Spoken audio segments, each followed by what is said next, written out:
Shalom, haleluya. Terpujilah Tuhan yang senantiasa mengasihi saudara dan saya, sehingga kita dipertemukan kembali melalui The Other Side channel ini. Hari ini saya akan membacakan firman Tuhan yang tertulis di dalam kitab Matius pasal yang ke-21 ayat 1 sampai 11. Beginilah firman Tuhan katakan. Ketika Yesus dan murid-muridnya telah dekat Yerusalem dan tiba di Betfage yang terletak di Bukit Zaitun, Yesus menyuruh dua orang muridnya dengan pesan, "Pergilah ke kampung yang di depanmu itu, dan di situ kamu akan segera menemukan seekor keledai betina tertambat dan anaknya ada dekatnya. Lepaskanlah keledai itu dan bawalah keduanya kepadaku. Dan jikalau ada orang menegur kamu, katakanlah, Tuhan memerlukannya, ia akan segera mengembalikannya." Hal itu terjadi supaya genaplah firman yang disampaikan oleh Nabi. "Katakanlah kepada putri Sion, lihat, rajamu datang kepadamu. Ia lemah lembut dan mengendarai seekor keledai beban yang muda." Maka pergilah murid-murid itu dan berbuat seperti yang ditugaskan Yesus kepada mereka. Mereka membawa keledai betina itu bersama anaknya, lalu mengalasnya dengan pakaian mereka, dan Yesus pun naik ke atasnya. Orang banyak yang sangat besar jumlahnya menghamparkan pakaiannya di jalan. Ada pula yang memotong ranting-ranting dari pohon-pohon dan menyebarkannya di jalan. Dan orang banyak yang berjalan di depan Yesus dan yang mengikutinya dari belakang berseru katanya, "Hosana bagi anak Daud, diberkatilah dia yang datang dalam nama Tuhan, Hosana di tempat yang maha tinggi." Dan ketika ia masuk ke Yerusalem, gemparlah seluruh kota itu, dan orang berkata, "Siapakah orang ini?" Dan orang banyak itu menyaut, "Inilah Nabi Yesus dari Nazaret di Galilea." Haleluya, amin. Berbahagialah kita yang mendengarkan firman Tuhan, yang merenungkan firman itu siang dan malam, dan yang melakukannya. Maka kita akan seperti pohon yang ditanam di tepi aliran sungai, yang menghasilkan buah pada musimnya dan yang tidak pernah layu daunnya. Apa saja yang kita perbuat akan berhasil. Haleluya. Dari antara saudaraku, pasti ada yang pernah mengalami cinta pertama. Atau juga dari antara saudaraku belum pernah mengalaminya, atau belum pernah mendengar, atau belum pernah mengerti apa itu cinta pertama. Hari ini kita akan merenungkan firman Tuhan akan tanda-tanda cinta pertama manusia kepada Yesus. Lantas bagaimana kita bisa mencintai Yesus? Bisa jatuh cinta, bisa mengasihi Yesus tanpa kita pernah melihat dia, tanpa kita pernah tahu siapa dia. Satu-satunya hal yang perlu kita lakukan agar kita mengerti, mengenal siapa Yesus adalah dengan membaca Alkitab. Karena saya percaya Alkitab adalah firman Tuhan. Pada mulanya adalah firman, dan firman itu bersama-sama dengan Allah, dan firman itu adalah Allah. Firman itu telah menjadi manusia yang bernama Yesus. Dan apa yang tertulis di dalam Alkitab telah diilhami oleh Roh Kudus. Baca itu, seluruh isi dari Alkitab.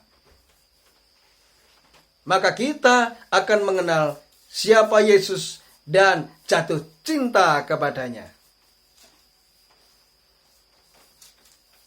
Setelah kita membaca firman itu, setelah kita membaca Alkitab, maka kita akan menemukan tanda-tanda kita cinta kepada Yesus di pertama kalinya. Bagi kita yang mengalami cinta pertama kepada Yesus, kita tidak perlu tahu arah tujuan firman itu kemana. Lakukan firman itu meskipun kita tidak mengerti apa tujuan atau arah firman itu. Meskipun kita tidak memahami apa yang difirmankan, apa yang tertulis di dalam Alkitab.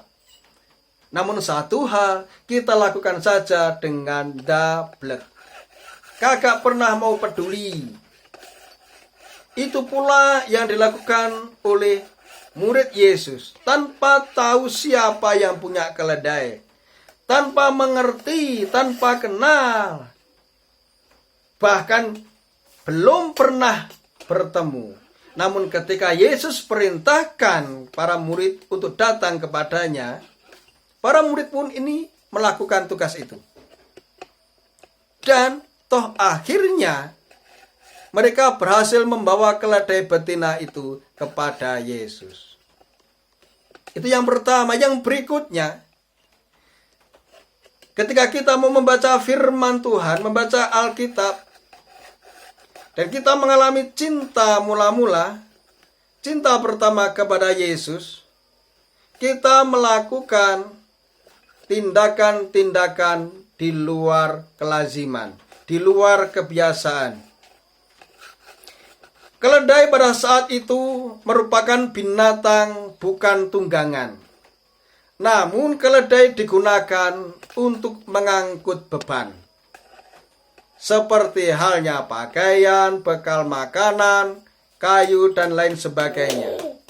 Artinya keledai pada saat itu bukanlah binatang tunggangan, tetapi binatang untuk menaruh beban, untuk membawa beban.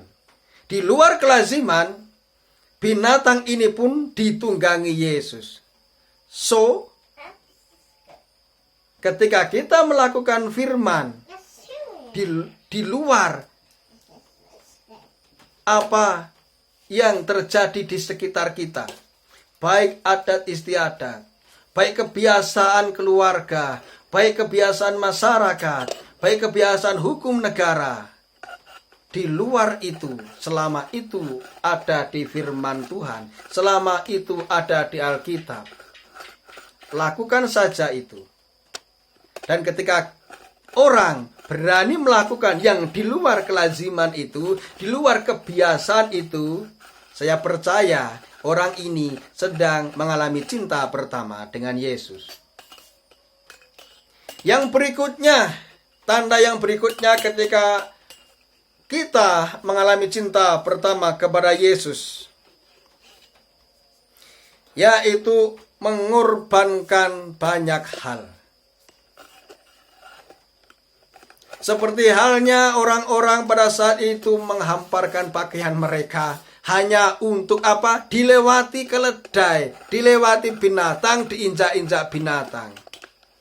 Pakaian menunjukkan harga diri kita. Ajining rogo soko busono ajining lati, ajining diri soko lati. Yang artinya harga diri kita itu terletak di perkataan kita, tetapi harkat martabat kita, derajat kita dinilai dari apa yang kita kenakan.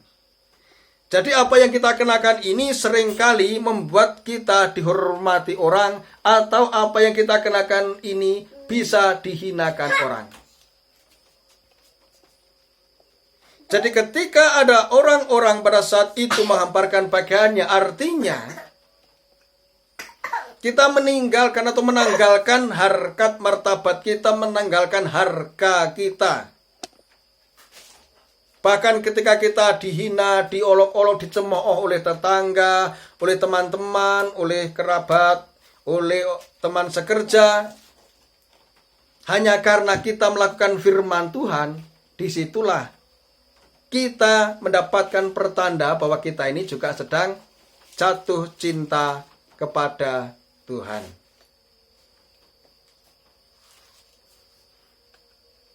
Yang berikutnya, kita akan melihat dan merenungkan ketika kita mencintai atau ketika kita jatuh cinta kepada Tuhan, maka ada beberapa hal cara pandang kita melihat siapa itu Yesus. Ketika cinta kita menggebu-gebu kepada Yesus, maka kita tidak lagi melihat Yesus hanyalah seorang yang lahir dari perawan Maria, Namun yang pertama, kita melihat bahwa Yesus adalah Raja. Raja di dalam kehidupan kita. Raja yang menguasai seluruh aspek hidup kita. Apapun yang diperintahkan Tuhan kepada kita melalui firman-firman-Nya, melalui Alkitab, kita lakukan dengan sendiko dawuh. Kita lakukan dengan siapa? Kita lakukan dengan siap komandan. Kita lakukan inje bos. Karena dialah Raja. Yang kedua, kita akan melihat bahwa Yesus adalah Nabi. Nabi adalah orang yang menyampaikan perintah Tuhan, yang menyampaikan suara Tuhan kepada umat manusia. Dan ketika kita mencintai Yesus, kita pun akan menganggap dan memuja bahwa Yesus menyampaikan firman yang dari Tuhan, firman yang dari surga kepada kita. Dan apapun yang dilontarkan oleh seorang nabi, itu akan terjadi. Terkecuali nabi palsu. Maka yang membedakan antara nabi dan nabi palsu adalah ketika apa yang dinubuatkan itu berhasil, dialah nabi. Dan bila mana apa yang dinubuatkan itu tidak berhasil, dialah nabi palsu. Dan ketika kita mencintai Yesus, maka kita percaya selain Yesus adalah Raja di dalam hidup kita, maka Yesus juga Nabi di dalam hidup kita, yang apapun yang difirmankannya pasti terjadi. Inilah cinta pertama manusia, cinta pertama kita kepada Yesus. Ada 3 tandanya, yaitu melakukan tanpa peduli ujungnya kemana, melakukan dengan dablek istilahnya. Yang kedua, melakukan firman Tuhan di luar kebiasaan. Kemudian ketika kita mencintai Yesus, kita juga akan mengakui bahwa Yesus adalah Raja di dalam hidup kita dan Nabi atas hidup kita. Inilah